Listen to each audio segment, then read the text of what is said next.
We have to find ways of addressing stigma and discrimination. Michelle was extremely optimistic and wonderful in this new universe. Everything is changing in the world. But we saw Sam say something totally different. And we deal with this. India has maybe changed Section 377, the law. It's going to the Supreme Court. Supreme Court has to make a decision. Not yet quite repealed. We've still got another hurdle there. In Pakistan, they have the Sharia and the civil law. In Afghanistan, they have the Sharia and the civil law, where we can still be killed for being who we are. We have to figure out ways of engaging with government without creating even more problems for ourselves and more arrests. We are constantly being asked to behave responsibly when the societies that we live in treat us as we have no worth, we have no power, we have no dignity, so why bother? Why should we behave responsibly in the societies that treat us so irresponsibly? So we need more money, we need more coverage, we need more knowledge. And Stephen is right, this stuff that Chris was talking about is an excellent way of getting more knowledge. But we need more than just epidemiological data. We need sociological data, we need anthropological data, we need ethnographic data as to how different communities of MSM and transgenders and gay men and hijras and kotis and katois and bakla and warrior, all the different names, how they live their lives, how do they make their own decisions in terms of their own risk behaviors. We don't have enough knowledge about that. And so, one of the reasons why I think the Global Fund got engaged with us, can I have some water? Can you help me with some water?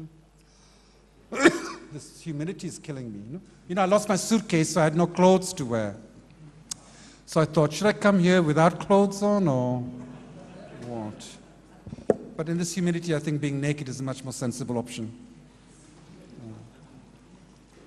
Okay, I want to end up very quickly because there's other people to speak and they need their rights. We formed coalitions.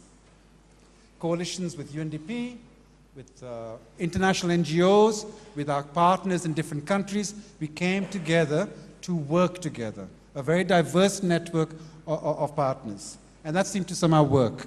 But we need to do it on a broader scale.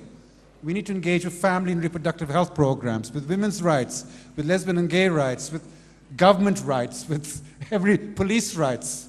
The reason why the Afghan government is interested in investing in MSM and HIV is not because they have vulnerable MSM, it's because the soldiers and the police were vulnerable to HIV from their male sex workers. They didn't care about us, they cared about soldiers. The Global Forum is a very key institution in this because it brings together a wide variety of stakeholders, from you and me to folks like Stephen, Mandeep, and a lot of other institutions, so that we share a common platform.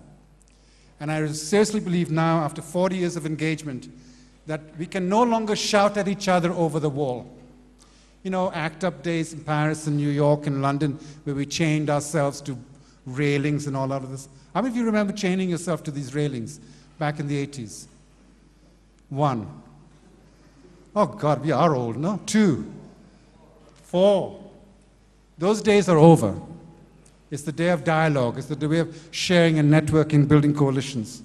And the Global Forum and the Asia-Pacific Coalition and AmShare and ASICAL in Latin America, that's the way forward and where we can engage in multiple discussions with multiple stakeholders to come together and join hands in our common struggle, which is based on human rights for all.